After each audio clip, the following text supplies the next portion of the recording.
காலில் அவங்களுடைய மனைவி ஆர்த்தி விழுந்திருக்காங்களா அப்படின்ற செய்திகள் இப்போ ரொம்பவே வைரலாக பரவி வந்துட்டுருக்கு. சமரசம் 1 மணி நேரம் நடந்திருக்கும்னு சொல்லப்படுது.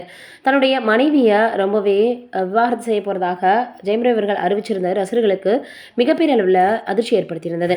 கடந்த செப்டம்பர் மாதம் ஜெயம் ரவி தன் மனைவி ஆர்த்தியிடம் விவாகரத்து பெறுவதாக அறிவித்து பரபரப்பை ஏற்படுத்தினாங்க. குடும்ப நலன் கருதி இந்த முடிவு எடுத்ததாக ஜெயம் ரவி சொன்னாலும் ஆர்த்தி அதற்கு எதிர்ப்பு தெரிவித்து தன்னுடைய விளக்கத்தை ஒரு அறிக்கையாக வெளியிட்டாங்க.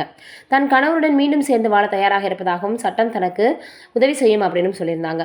பின்னர் ஜெயம் ரவி தன் மனைவி தன்னிடம் இருந்த அனைத்தையும் பறிப்பதாகவும் அதே போல் தன்னுடைய சென்னையில் அடையாறில் இருக்கக்கூடிய அவருடைய பெயரில் பதிவு செய்யப்பட்ட வீட்டில் வாழ்ந்து வருவதாகவும் சொல்லியிருந்தார்.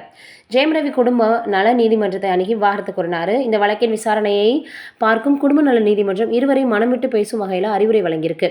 இருவரும் 1 மணி நேரம் பேசியதாக சொல்லப்படுது. ஜெயம் ரவியை விட ஆர்த்தி மீண்டும் சேர்ந்து வாழ தயாராக இருக்கிறதாகவும் இதற்காக ஆர்த்தி காலில் விழுந்து மன்னிப்பு கேட்டு தயாராக இருக்கிறதாகவும் தகவல்கள் வெளியாகியிருந்தது.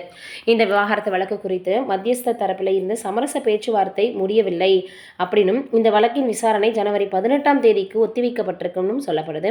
இதன் மூலம் ஜெயம் ரவி மற்றும் ஆர்த்தி மீண்டும் இணைவதற்கான வாய்ப்பு அதிகமாக இருக்கு அப்படின்னு ரசிகர்கள் கருதுறாங்க. இது ஒரு புறம் இருக்கு. பிரபல நடிகை ஒருத்தவங்க எனக்கு 3வது குழந்தை வேணும், ஆனால் என்னுடைய கணவர் பார்த்தோன்னா ஒத்துக்கரல அப்படின்னு அவங்க ரொம்பவே வெக்கமே இல்லாமல் முகம் சுளிக்கக்கூடிய வகையில் பேசியிருக்காங்களா. அந்த நடிகை வேறு யாரும் இல்லை, அல்லு அர்ஜுன் மற்றும் ராஷ்மிகா மந்தனா அவருடைய நடிப்பில் வெளியான புஷ்பா படத்தில் மங்களம் ரெட்டி மனைவி ரோலில் வில்லி கதாபாத்திரத்தில் அட்டகாசமாக நடித்த அனுஷ்யா தான். சமூக வலைதளங்களில் சம யோகமாக கவர்ச்சியான ஃபோட்டோக்களையும் வீடியோக்களையும் பகிர்ந்து தனது தனிப்பட்ட ரசிகர்கள் பட்டாளத்தை உருவாக்கியிருக்காங்க.